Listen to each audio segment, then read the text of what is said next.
Film की शुरुआत दो भाइयों को दिखाते हुए होती है। बड़े भाई का नाम बिल और छोटे भाई का नाम जॉर्ज होता है। बिल अपने छोटे भाई जॉर्ज के लिए कागज से एक छोटी सी नाव बनाकर देता है क्योंकि बाहर बहुत तेज बारिश हो रही थी। जॉर्ज खुशी खुशी अपने भाई को धन्यवाद कहता है और उसे गले लगा लेता है, लेकिन उसे क्या पता था कि यह उनकी आखिरी मुलाकात होने वाली है। जॉर्ज नाव को लेकर सीधा बाहर आता है और उस नाव को बारिश के पानी में छोड़ देता है। बोट धीरे धीरे बहते हुए आगे बढ़ने लगती है। जॉर्ज भी खुशी खुशी उसके पीछे पीछे दौड़ता है, लेकिन तभी जॉर्ज एक बैरियर से टकराकर गिर जाता है, जिसके कारण नाव उससे आगे निकल जाती है। इसके बाद जॉर्ज तेजी से उठकर उसके पीछे पीछे दौड़ने लगता है। तभी अचानक उसकी बोट नाले के अंदर गिर जाती है। जॉर्ज घुटनों के बल बैठकर उस नाले के अंदर झांकता है तो वहां पूरी तरह अंधेरा होता है और तभी वहां उसे दो चमकती हुई आंखें दिखाई देती हैं, जिसे वह देखकर एकदम से डर जाता है। उसी अंधेरे में उसे एक डरावना जोकर दिखाई देता है जो अपना नाम पेनीवाइज बताता है। वह जॉर्ज को बहला फुसलाकर नाव देने का लालच देता है, लेकिन जैसे ही जॉर्ज बोट लेने के लिए हाथ आगे बढ़ाता तभी पेनीवाइज उसका हाथ काट लेता है और तुरंत उसे नाले के अंदर खींचकर मार देता है। इस घटना के बाद जॉर्ज के बारे में कुछ भी पता नहीं चलता कि आखिर वह कहां गया, और इसके बाद शहर में धीरे धीरे लोग एक एक करके गायब होने लगे। फिर सीन कट होता है और हमें एक फार्म को दिखाया जाता है जहां माइक नाम का एक लड़का एक भेड़ पर निशाना साधे खड़ा होता है। उसे उस भेड़ को शूट करने के लिए कहा जाता है, लेकिन डर के मारे वह ट्रिगर नहीं दबा पाता। फिर भी उसे यह करना ही होगा क्योंकि यही उसका फैमिली बिजनेस है। तभी उसके पापा उसके हाथ से बंदूक छीन लेते हैं और खुद भेड़ को गोली मार देते हैं।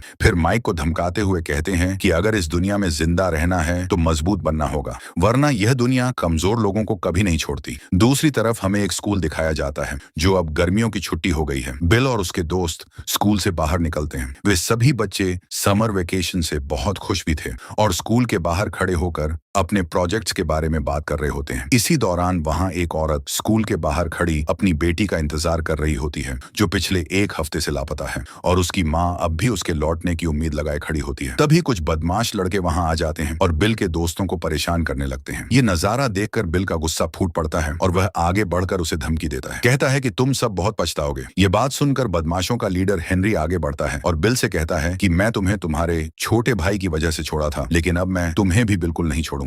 तभी वहां पुलिस को आते देख हेनरी वहां से निकल जाता है। वहीं दूसरी तरफ स्कूल में बेवर्ली को भी कुछ लड़कियां उसे भी बहुत परेशान करती हैं। इसके बाद बिल अपने घर लौटता है। वह अपने छोटे भाई जॉर्ज को बहुत याद कर रहा होता है। उसकी यादों में खोया हुआ वह एक नकली पुतला उठाता है और उसे पाइप के अंदर डालकर ऊपर से पानी बहा देता है, जिससे वह डमी पुतला बहता हुआ सीधे पाइप से बाहर निकल आता है। यह देखकर बिल अपने पिता से कहता है कि शायद उसी तरह उसका भाई जॉर्ज भी उस दिन बारिश के पानी में बहकर कहीं दूर चला गया होगा और उसे लगता है कि वह अभी भी जिंदा है। यह सुनते ही उसका पिता गुस्से में भड़क उठता है और ऊंची आवाज में कहता है कि जॉर्ज अब इस दुनिया में नहीं है, वह अब कभी वापस नहीं आएगा, इसीलिए उसे भूल जाओ क्योंकि वह मर चुका है। दूसरी तरफ माइक शहर में भेड़ का मांस बेचने आता है। तभी उसकी नजर उन्हीं बदमाश लड़कों पर पड़ती है जो उसे देखते ही उसका पीछा करने लगते हैं। माइक डर कर तुरंत कहीं छुप जाता है और किसी तरह उनसे बच निकलता है। तभी उसे एक दरवाजे के धीरे धीरे हिलने की आवाज सुनाई देती है। अचानक उस दरवाजे की दरारों से अजीब अजीब हाथ बाहर निकलने लगते हैं और अगले ही पल दरवाजा अपने आप खुल जाता है। अंदर उसे पेनीवाइज की खौफनाक परछाई दिखाई देती है जो उसे अपने काबू में करने की कोशिश करता है। माइक ये सब देखकर बुरी तरह डर जाता है, लेकिन तभी वहां वही बदमाश लड़के आ पहुंचते हैं। हेनरी उसे शहर छोड़ने की धमकी देता है और वहां से चला जाता है, जिससे माइक की जान बच जाती है। इसके बाद हम बिल के दोस्त स्टैन को देखते हैं जो अपनी किताबें रखने के लिए एक कमरे में जाता है। तभी उसकी नजर दीवार पर लगी एक अजीब सी पेंटिंग पर पड़ती है जो थोड़ी टेढ़ी हो गई थी। स्टैन को चीजें बिखरी हुई पसंद नहीं थी, इसलिए वह उस पेंटिंग को सीधा करता है और अपनी किताब रखने चला जाता है। लेकिन तभी अचानक पीछे से एक जोरदार आवाज आती है। वह पेंटिंग अपने आप दीवार से नीचे गिर गई थी। जब स्टैन उसे उठाकर वापस टांगता है तो उसके पैरों तले जमीन खिसक जाती है क्योंकि वह देखता है कि पेंटिंग का फ्रेम अब पूरी तरह खाली है। वह डरावनी औरत उस फ्रेम से गायब हो चुकी थी। तभी अंधेरे में से वही डरावनी औरत बाहर आती है। ये देखकर स्टैन बहुत डर जाता है और वहां से भाग जाता है। फिर सीन कट होता है और हम बेन को देखते हैं जो इस शहर में बिल्कुल नया था और उसका कोई दोस्त नहीं था, इसीलिए वह अपना ज्यादातर समय लाइब्रेरी में किताबें पढ़कर बिताता था। एक दिन जब वह लाइब्रेरी में एक किताब पढ़ रहा होता है जिसमें पेनीवाइज के बारे में लिखा था, तभी उसकी नजर एक फोटो पर पड़ती है। उस फोटो में सैकड़ों बच्चे थे, लेकिन बेन की नजर एक अजीब चीज पर टिक जाती है। एक पेड़ के ऊपर एक बच्चे का कटा हुआ सिर रखा था। यही देखकर बेन को पता चलता है कि यह खतरनाक जोकर हर 27 साल में वापस आता है और बहुत सारे बच्चों को मारकर गायब हो जाता है। वह अभी यह सब पढ़ ही रहा होता है कि तभी उसे पीछे से एक लाल रंग का गुब्बारा हवा में तैरता हुआ दिखाई देता है। लेकिन हैरान कर देने वाली बात यह कि वहां पर मौजूद यह गुब्बारा किसी को दिखाई नहीं दे रहा था। वह गुब्बारे के पीछे पीछे आगे बढ़ता है और कुछ ही दूर जाने पर उसे वहां कुछ अजीब से अंडे अंडे पड़े हुए दिखाई देते हैं। वह उनका पीछा करते करते एक कमरे में पहुंच जाता है और जैसे ही वह एक अंडा उठाता है, अचानक कमरे की लाइट्स तेजी से झिलमिलाने लगती है और तभी वह देखता है कि सीढ़ियों से एक अजीब सा सिर कटा हुआ बच्चा उसकी तरफ आ रहा है। वह उसे पकड़ने के लिए उसका पीछा करने लगता है। दरअसल वह कोई और नहीं बल्कि पेनीवाइज ही था। बेन किसी तरह हिम्मत जुटाकर वहां से बाहर भाग निकलता है, लेकिन बाहर निकलकर वह कुछ ही कदम आगे बढ़ता है कि तभी बदमाश लड़कों का एक ग्रुप उसे पकड़ लेता है। वे सभी मिलकर उसे बुरी तरह मारने ही वाले होते हैं। इसी दौरान एक गाड़ी वहां से गुजरती है जिसके पीछे वही लाल गुब्बारा उड़ता हुआ दिखाई देता है जो दरअसल पेनीवाइज का ही होता है। इससे पता चलता है कि पेनीवाइज हर जगह मौजूद रहता है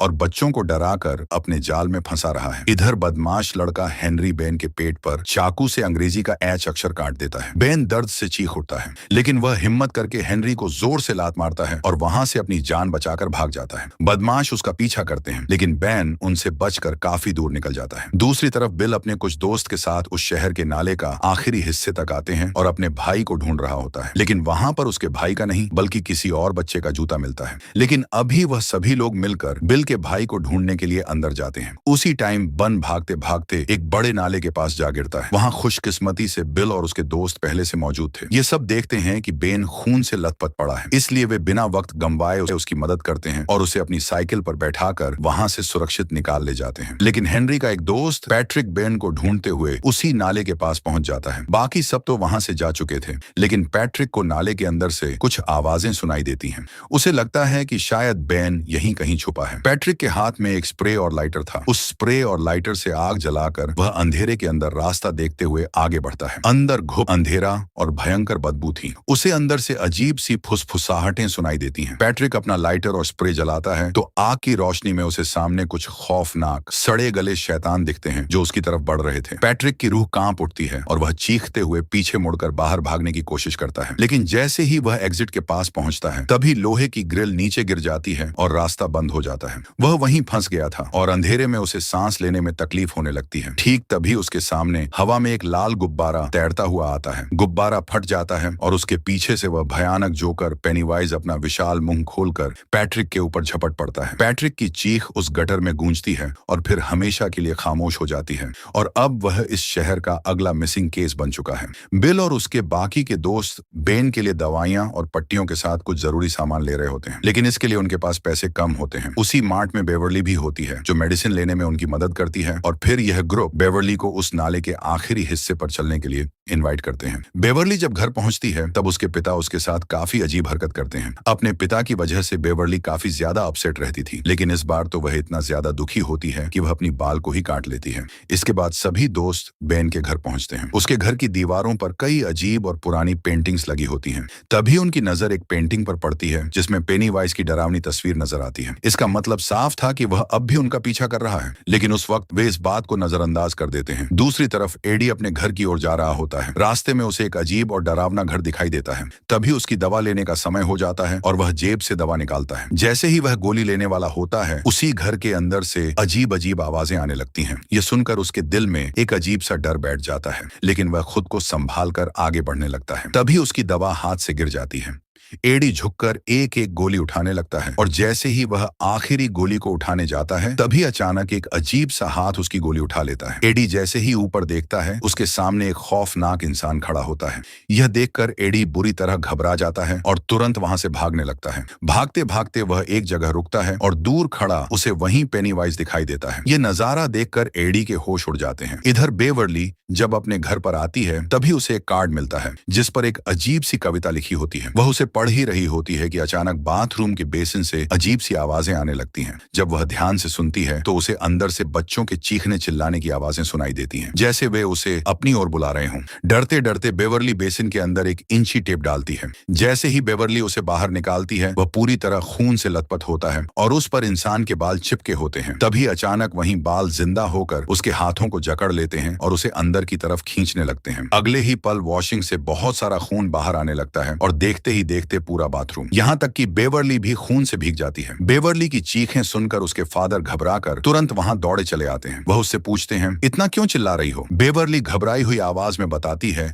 कि उस बेसिन से कई बच्चों की चीखें आ रही हैं, लेकिन उसके डैड को उसकी एक भी बात समझ नहीं आती। हैरानी की बात तो यह थी कि कमरे में फैला इतना सारा खून भी उन्हें दिखाई नहीं दे रहा था। वह उसे समझाते हैं कि यह सब सिर्फ उसका वहम है। उधर बिल को भी अचानक नींद खुल जाती है। जैसे ही बिल उठकर देखने आता है, तभी उसे एक कमरे से अपने आप लाइट जलती हुई दिखाई देती है। वह डरते हुए लेकिन मजबूरी में उस कमरे की तरफ बढ़ता है। जब वह कमरे के अंदर जाता है तो वहां कोई भी मौजूद नहीं होता। बिल वापस अपने कमरे में आकर बैठ ही पाता है कि तभी उसे किसी के दौड़ने की आवाज सुनाई देती है। वह जमीन पर पड़े पैरों के निशानों का पीछा करते करते आगे बढ़ता है और तभी उसे सामने उसका छोटा भाई जॉर्ज भागता हुआ दिखाई देता है। यह देखकर बिल के पैरों तले जमीन खिसक जाती है। वह बिना कुछ सोचे समझे जॉर्ज के पीछे दौड़ता हुआ नीचे बेसमेंट तक पहुंच जाता है, जहां उसका भाई उसे अजीब तरीके से हंसकर कहता है कि तुम भी मेरे साथ तैरने के लिए चलो। लेकिन तभी वह अचानक एक खतरनाक शैतान में बदल जाता है। इसी दौरान पेनीवाइज भी पानी से बाहर निकल आता है और अचानक बिल पर हमला कर देता है, लेकिन बिल किसी तरह मौके पर ही वहां से भाग जाता है। अगली सुबह सभी दोस्त सीधे बेवर्ली के घर आते हैं और उसी जगह जाते हैं जहां उस दिन बेवर्ली को बाल बेसिन के अंदर खींचा जा रहा था।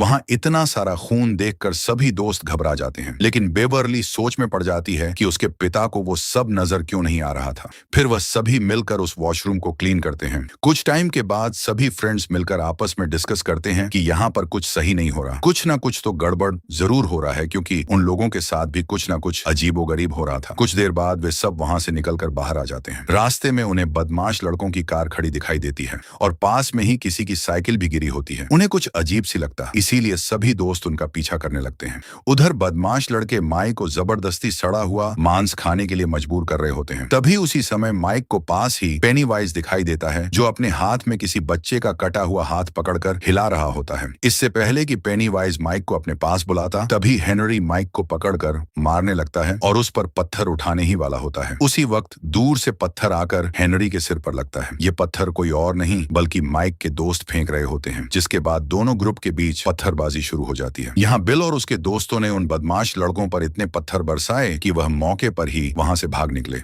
जिसके बाद वो एक जगह पर आते हैं जहां उन्हें बहुत सारे लोगों के मिसिंग पोस्टर दिखाई देते हैं। मतलब उस पेनीवाइज ने अपना जाल फैलाकर सबको एक एक करके मारना शुरू कर दिया है। यहाँ बंद सबसे कहता है कि मैं उस दिन स्कूल लाइब्रेरी में एक बुक पढ़ रहा था, जिसमें इसी हादसे के बारे में लिखा हुआ था कि हर 27 साल बाद सभी बच्चे एक एक करके गायब होने लगते हैं, और यह घटना फिर 27 साल बाद शुरू हो जाती है, जिसमें कोई भी बच्चा उस पेनीवाइज का शिकार बन जाए तो वह उसे जिंदा नहीं छोड़ता। ये सुनकर अब बिल को समझ आने लगती है कि उसका भाई जॉर्ज भी उसी पेनीवाइज का शिकार बन चुका है। इसके बाद सभी दोस्त बिल के घर आते हैं। वहां बिल दीवार पर पूरे शहर डेरी का एक मैप लगाता है। वह मैप पर कुछ जगहों पर निशान बनाकर सबको बताता है कि जहां जहां यह निशान है वहीं से बच्चे गायब हुए हैं। ये सभी जगह गटर से जुड़ी हुई हैं और सारे गटर जाकर वेल हाउस में मिलते हैं। बिल सबको बताता है कि उसका भाई जॉर्ज भी घर के पास एक गटर से ही गायब हुआ था। इसका मतलब साफ है कि वेल हाउस ही वह जगह है जहां पेनीवाइज रहता है। तभी एडी सबको बताता है कि उसने भी पेनीवाइज को उसी घर के पास देखा था और वहां उसे एक अजीब सा आदमी भी मिला था जिसने उसका पीछा किया था। यह याद आते ही एडी डर जाता है और कहता है कि अब हमें यह सब भूल जाना चाहिए और इसके बारे में बात भी नहीं करनी चाहिए। गुस्से में वह दीवार से मैप उतार देता है। उसी समय वहां रखा हुआ प्रोजेक्टर अपने आप ऑन और ऑफ होने लगता है। स्क्रीन पर तस्वीरें अपने आप बदलने लगती हैं और तभी एक तस्वीर से वही पेनीवाइज सामने आने लगता है, जिसे देखकर सभी दोस्त वहां अपने होश खो बैठते हैं। यह देखकर माइक तुरंत उस प्रोजेक्टर को लात मारकर नीचे गिरा देता है, लेकिन वह प्रोजेक्टर फिर भी खुद ब खुद ऑन होने लगता है और एकदम से वह पेनीवाइज उस तस्वीर से बाहर निकल आता है और उन पर भागकर हमला करता है। लेकिन तभी वहां बंद दरवाजा खोल देता है, जिससे वह पेनीवाइज वहां से गायब हो जाता है। वो सब सुकून का सांस लेते हैं और बिल सबसे कहता है कि अब मैं उसी जगह अपने भाई को ढूंढने के लिए जा रहा हूँ। इसीलिए वह सब उसी डरावने घर के पास आ जाते हैं और कुछ दोस्त सीधे उस घर के अंदर चले आते हैं। वह आगे बढ़ ही रहे थे, तभी एडी को कुछ आवाज सुनाई देती है। इसी दौरान वहां उसे दरवाजा खुलता हुआ दिखाई देता है। वह वहां देख ही रहा था, लेकिन पीछे से दूसरा दरवाजा बंद हो जाता है। वह भाग कर आता है, लेकिन तभी वहां का रास्ता बीच से टूट चुका था। इसी दौरान उसके कंधे पर कोई हाथ रखता है और जब वह पीछे मुड़कर देखता है तो उसके सामने वही अजीब सा आदमी था, जिसे देख वह सीधा नीचे जा गिरता है। इधर रिची को भी कुछ आवाजें सुनाई देती हैं, जिसका पीछा करते करते वह एक कमरे में आता है, लेकिन वहां उसे कोई भी नहीं मिलता और वह वापस जाने लगता है कि तभी वहां उस कमरे का दरवाजा बंद हो जाता है और वहां सब लाइट्स ऑन ऑफ होने लगती हैं और उसे पूरे कमरे में जोकर्स ही दिखाई देते हैं। लेकिन तभी वहां उसके सामने वह पेनी वाइज आ जाता है। वह सीधा उस पर हमला कर देता है, लेकिन मौके पर ही बिल दरवाजा खोलकर उसे बचा लेता है। इधर एडी उठकर बैठा ही था, तभी पेनी वाइज एडी के पास जाता है, लेकिन इससे पहले कि पेनी वाइज एडी को डरा कर मार देता। बिल और रिचे वहां पर आ जाते हैं और वह उन दोनों पर भी अटैक कर देता है, लेकिन तभी वहां बेवर्ली आकर उसके सिर से एक रड आर पार कर देती है, जिससे वह काफी जख्मी हो जाता है। वह भागकर सीधे एडी के पास जाते हैं। पीछे से वह पेनी वाइज भी अपने नुकीले पंजे उनकी तरफ बढ़ाता है और तभी घूमकर वह बेन को जख्मी कर देता है और सीधा एक अंधेरे में गायब हो जाता है। बिल उसका पीछा करते करते नीचे आता है। जहां वह देखता है तो वह पेनी वाइज एक कुएं के अंदर जा रहा था। यह देखकर बिल सन्न रह जाता है। इसके बाद सभी दोस्त उस डरावने घर से बाहर की तरफ भाग निकलते हैं। बाहर आते ही वहां एडी की माँ उसे लेने आ जाती है। वह गुस्से में सब बच्चों से कहती है कि आज के बाद वे उसके बेटे से दूर रहें। इतना कहकर वह एडी को अपने साथ घर ले जाती है। इसके बाद बिल सबको बताता है कि उसने पेनी वाइज को एक कुएं के अंदर जाते हुए देखा है। वह कहता है कि अगली बार वे पूरी तैयारी के साथ वापस आएंगे और उसे खत्म करेंगे, लेकिन कुछ दोस्त उस पर चिल्लाने लगते हैं और कहते हैं कि तुम पागल हो गए क्या है। वे कहते हैं कि वे अभी अभी मौत के मुंह से बाहर निकले हैं और दोबारा उस घर में जाने की हिम्मत नहीं कर सकते। इसी दौरान रिच बिल से कहता है कि अब उन्हें यह सब छोड़ देना चाहिए, क्योंकि जॉर्ज मर चुका है और उसे भूल जाना ही बेहतर होगा। लेकिन बिल साफ साफ कह देता है कि उसका भाई जॉर्ज अब भी जिंदा है और वह उसे हर हाल में ढूंढ कर रहेगा। दूसरी तरफ हेनरी अपने घर के पास एक डिब्बा देखता है जिसमें लाल गुब्बारा बंधा होता है।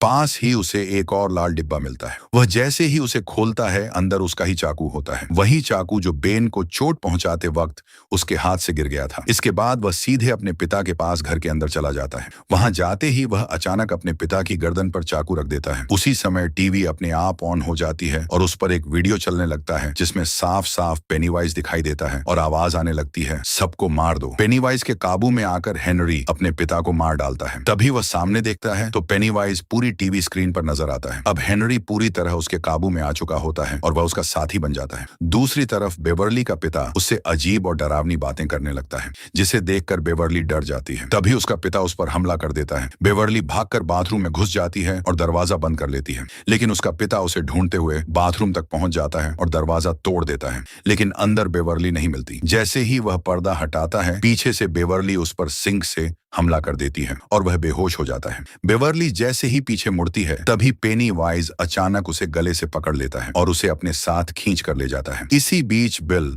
बेवर्ली को ढूंढते ढूंढते उसके घर तक चला जाता है, जहां पर उसे उसके फादर की डेड बॉडी के साथ दीवारों पर पेनीवाइज का मैसेज मिलता है। वहां पर लिखा होता है कि you die if you try. इसका मतलब यह है कि अगर तुमने कोशिश की तो तुम मारे जाओगे। बिल अपने सब फ्रेंड्स को बताता है कि पेनीवाइज बेवर्ली को ले गया है और वह बेवर्ली को बचाने के लिए फिर से एक हो जाते हैं और फिर वह लोग दोबारा से उस घर में आते हैं, लेकिन इस बार वह अपनी पूरी तैयारी से पेनीवाइज का मुकाबला करने के लिए हथियार भी अपने साथ लाए होते हैं। दूसरी तरफ बेवर्ली के ऊपर खून के कुछ कतरे गिरते हैं, जिससे वह होश में आती है और वह देखती है कि वह एक गटर में है। यहाँ पर कचरे का एक बहुत बड़ा ढेर काफी ऊंचाई तक लगा होता है और वहां पर बच्चों की डेड बॉडीज भी हवा में फ्लाई करती है। तब बेवर्ली वहां से भागने की कोशिश करती है, लेकिन पेनीवाइज उस पर अटैक कर देता है और उसे काफी डराता है, लेकिन बेवर्ली नहीं डरती। वह बड़ी बहादुरी से उसका मुकाबला करती है। बेवर्ली कहती है कि मैं तुमसे नहीं डरती हूँ। पेनीवाइज जब देखता है कि वह उसे नहीं डर रही, तो वह उसे अपना असली रूप दिखाता है और पेनीवाइज की एक डेडलाइट भी थी।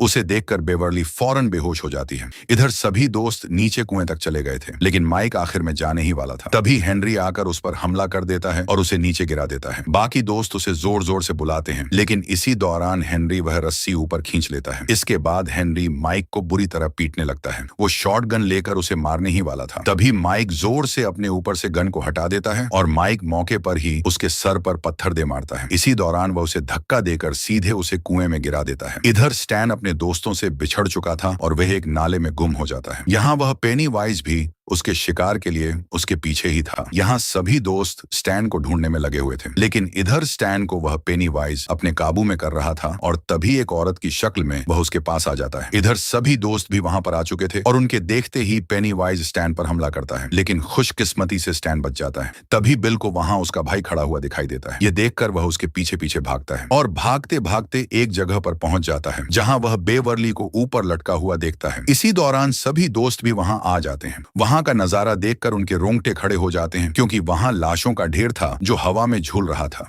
ये सब वही बच्चे थे जो पिछले कई सालों से शहर से गायब हुए थे। उन सब के बीच बेवर्ली भी हवा में बेहोश तैर रही थी। बेन और बाकी दोस्त मिलकर हवा में तैरती बेवर्ली को नीचे खींचते हैं और किसी तरह उसे होश में लाते हैं। तभी वे ध्यान देते हैं कि बिल वहां नहीं है। वे बिल को ढूंढते हुए आगे बढ़ते हैं और देखते हैं कि बिल अपने छोटे भाई जॉर्ज के सामने खड़ा है। जॉर्ज रोते रोते बिल से कह रहा है कि तुम मुझे लेने क्यों नहीं आए? भैया, मैं घर जाना चाहता हूँ। बिल का मन एक बार फिर पिघलने लगता है, लेकिन उसे एहसास होता है कि यह उसका भाई नहीं है, बल्कि वही शैतान उसे फिर से धोखा देने आया है। इसीलिए इस बार बिल देर नहीं करता और बोल्ट गन तान कर जॉर्ज के सिर पर गोली चला देता है। गोली लगते ही जॉर्ज जमीन पर गिर जाता है, लेकिन कुछ ही देर में वह तड़पने लगता है और अचानक भयानक जोकर में बदल जाता है। अब वह शैतान बिल को पकड़ लेता है और उसे जान से मारने की कोशिश करता है। बाकी सभी दोस्त उसे बचाने के लिए दौड़ते हैं और सब मिलकर पेनीवाइज के ऊपर झपट पड़ते हैं। शुरू में वह बहुत ताकतवर था, उसने सबको उठाकर दूर फेंक दिया, जिससे सब काफी डर गए। अब जोकर बिल को दबोच लेता है और बाकी दोस्तों को धमकी देता है कि तुम यहाँ से चले जाओ, मैं सिर्फ इसे रखूंगा और तुम सबको माफ कर दूंगा। लेकिन वे अपने दोस्त बिल को छोड़कर जाने वाले नहीं थे। वे अपनी पूरी हिम्मत जुटाते हैं और इस बार सभी दोस्त एकजुट होकर उस पर टूट पड़ते हैं। पेनीवाइज उन्हें डराने के लिए बार बार अपना रूप बदलता है ताकि बच्चे डर जाएं और वह उन्हें काबू कर सके। लेकिन अब डरने की बारी उसी शैतान की थी, क्योंकि वे सभी बच्चे एक साथ थे और डर नहीं रहे थे। यहाँ तक कि वे सब मिलकर पेनीवाइज को काफी ज्यादा जख्मी कर देते हैं। आखिर में बेवर्ली उसके मुंह में लोहे की रड घोंप देती है, जिसके कारण वह बहुत कमजोर हो जाता है। बिल पेनीवाइज से कहता है कि तुम बेवर्ली को इसलिए नहीं मार पाए क्योंकि वह डरी नहीं, और अब हम लोग भी बिल्कुल नहीं डरेंगे। अब तुम्हें डर लगेगा क्योंकि तुम भूखे मरने वाले हो। ये सुनते ही वह अपनी जान बचाने के लिए वहां बने एक अंधेरे गड्ढे में कूद जाता है। इसके बाद बिल को वहां कीचड़ में अपने भाई का पीला रेनकोट मिलता है। वह उस रेनकोट को गले लगाकर रोते हुए उसे हमेशा के लिए विदा कह देता है। अब उसे पूरा यकीन हो गया है कि जॉर्ज अब कभी वापस नहीं आएगा। कुछ दिनों बाद सभी दोस्त एक मैदान में मिलते हैं। वे सभी डिस्कस करते हैं कि पेनीवाइज अब भी मरा नहीं है, वह सिर्फ 27 सालों के लिए सोने गया है और फिर वापस आएगा। इसीलिए वे सब कसम खाते हैं कि अगर वह जोकर दोबारा वापस आया तो वे भी वापस आएंगे और उसे हमेशा के लिए खत्म कर देंगे। और इसी के साथ यह कहानी पार्ट 1 खत्म होती है। अगर आपको यह वीडियो अच्छा लगा हो तो वीडियो को लाइक करके हमारे चैनल को सब्सक्राइब करें, इससे हमें मोटिवेशन मिलता है।